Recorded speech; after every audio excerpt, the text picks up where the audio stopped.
Today's show is brought to you by the best-selling book, The Dog Cancer Survival Guide, full-spectrum treatments to optimize your dog's life quality and longevity. It's available everywhere books are sold, in both paperback and digital editions, and on the publisher's website at dogcancerbook.com. Use coupon code PODCAST on that website to get 10% off the Dog Cancer Survival Guide today. Because cardiac disease is extremely common and mesothelioma is extremely rare, well, that leads to difficulty fighting mesothelioma because you don't look for it. Welcome to Dog Cancer Answers, where we help you help your dog with cancer. Here's your host, James Jacobson. Welcome, friend. Today, we are going to hear from a listener who has a dog with a rare type of cancer. It took a while to diagnose, and this listener is wondering, why was it so hard to figure out what was going on with my dog? To answer this listener question, we're turning once again to Dr. Demian Dressler. He is the co-author of the Dog Cancer Survival Guide. Dr. Dressler, welcome back to the show. Pleasure being here. This question comes from Renee in Brooklyn, New York. This is Renee Holmes calling from Brooklyn, New York. My dog, who is a poodle mix, a poodle and Bichon mix, he's 11 years old. He was recently diagnosed with mesothelioma back here this December. 3 years prior, he started having issues with his belly filling up with fluid, and at that time they thought it was a heart tumor. And this was happening like every 3 months. He would get his heart tapped and stomach drains every 3 months, but then it became more frequent. One time, I believe that one of the vets that he had to go to for an emergency, she said she might have got some fluid in his lungs or damaged his lungs. Well, after that, he kept having fluid in his lungs, and it kept happening more rapidly, like every week or every 2 weeks. So now he had a pericardium surgery in December, and after the surgery, they said that will relax the stress on his heart, and that should resolve the issue. But a week later, it came back. They did a biopsy on this tissue that they took from his heart, and the first 2 times they said it was no cancer. When he came back again for 2 weeks later after the operation, they tested the tissue again, and this time they said it was mesothelioma.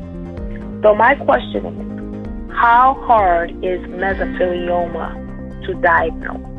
And what are some symptoms that your pet has mesothelioma? Because that's from an environmental carcinogen. So my question is, how difficult is it to diagnose mesothelioma? And what is the standard treatment and other treatments that we should give him to help him beat this cancer? Dr. Dressler, mesothelioma. Yeah, sorry to hear about this. It's a really rare cancer. That's the first thing to understand. And that's probably why you had a delay in the diagnosis, because cardiac disease causing fluid effusions is 100 times more common. And so that's a problem. Say when you've got cardiac disease and when you've got, say, a leaky valve as an example, which you didn't mention your dog had, but I'm assuming that there is some pre-existing cardiac disease going on. When the cardiac disease is present and it is capable of giving you the very signs that you're seeing that a second disease can cause, that presents a real diagnostic problem. So it's sort of like, well, my dog has heart disease and now there's fluid in the chest and in the abdomen. Well, yeah, that's what heart disease does. Can I cure it? Not without a valve transplant or a heart transplant. Well, that's not happening. Okay, then you're stuck with it. So that's usually how that thing unwinds. Mm-hmm. Now, it would only be after a very long period of time where we'd say like, gee, maybe this is not responding well to our usual treatments for pre-existing cardiac disease.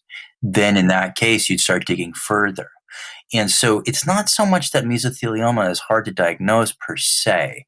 It's that you need to have it in front of your mind as a clinician in the beginning of the process. And when you come up with a different diagnosis that's way, way, way, way more common, it requires a really long period of time, usually for the veterinarian or the doctor or the oncologist or whoever, to start to question the assumption. So you can diagnose mesothelioma. You go get a CT scan or an ultrasound guided aspirate, or you tap the belly and you spin it down and you send it to a pathologist and they'll see mesothelioma cells in there. Mm-hmm. So it's not so much that the diagnosis is hard.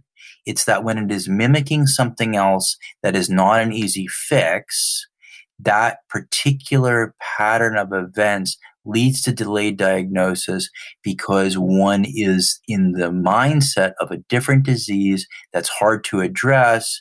And the fact that it's not going away when you're addressing it, it just strengthens the first diagnosis. It's sort of like the idea you hear galloping and you think horses, not zebras. Yeah. So if you were to go work up mesothelioma from the beginning, then you would find it. Right. But because cardiac disease is extremely common and mesothelioma is extremely rare, well, that leads to difficulty finding mesothelioma because you don't look for it. And Renee says this is probably from environmental contaminants, which is how you get it, right? Yeah, it's a confusing one. Not very many people are living in an asbestos-laden environment anymore. That was from the 50s and 60s. And the public health legislation around there and the lawsuits around there have made the asbestos carcinogen, which was the primary culprit for mesothelioma, much less. But nonetheless, on the East Coast, by the way, if you want to go check out, educate yourself a little bit on what are the surrounding environmental toxins, there's a website, I think it's EPA.gov. I can't remember the exact one, but it's the EPA.gov website. Look for EPA Superfund site map. So we'll put a link in the show notes for that. So what do you think in terms of the standard treatments for this type of cancer that it is so rare? They're pretty dismal. You cut it out. You can infuse the body cavities with platinum compounds. You do platinum chemotherapy. You could do Palladia, but they're all lousy, truthfully. So in this particular case, I would probably be reaching for a lot of other things, and I would probably be putting this dog on the usual, which are, Apocaps, canine immunity, modified citrus pectin. I'd probably also be putting in oral neoplacine. I'd be adding oral mirtazapine. I'd be adding low-dose Palladia at about 25% of the labeled dose. And I would probably do low-dose naltrexone and then continue the taps as needed with monitoring of the blood work. So that would be my plan with this dog. But that's a pretty, complicated treatment regimen. And, it's a toughie. So the expectation would have to be there that, I'm not promising a cure, not at all. I'm not familiar with the case, but typically these guys, they don't do well over years. That's untruthfully optimistic. It's usually less than that. But I got to know more about the case to give you more specifics. Dr. Dressler, thank you so much. Thank you. And thank you to Renee for calling in with today's question. Now, if you have a question for a veterinarian who specializes in cancer, please call in and ask your question on our listener line. The phone number is 808-868-3200, and that number is in the U.S., so if you are listening from abroad, and we know we have a number of international listeners, please dial the U.S. country code and then the phone number 808-868-3200. Or you can visit our website at dogcanceranswers.com. Well, that's it for today's show, friends. Please check the show notes for links to today's sponsor, the Dog Cancer Survival Guide, at dogcancerbook.com. And you can also sign up for our free email newsletter at dogcancernews.com and get the support that you need for free on our incredible private support group. It's a Facebook group, and that URL is dogcancersupport.com. All the links are in today's show notes. I'm James Jacobson. Thank you for listening today. And from all of us here at Dog Podcast Network, I wish you and your dog a very warm aloha.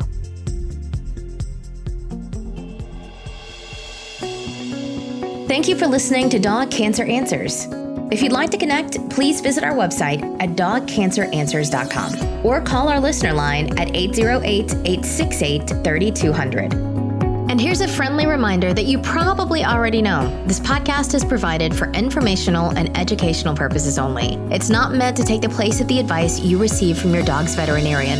Only veterinarians who examine your dog can give you veterinary advice or diagnose your dog's medical condition. Your reliance on the information you hear on this podcast is solely at your own risk. If your dog has a specific health problem, contact your veterinarian. Also, please keep in mind that veterinary information can change rapidly. Therefore, some information may be out of date.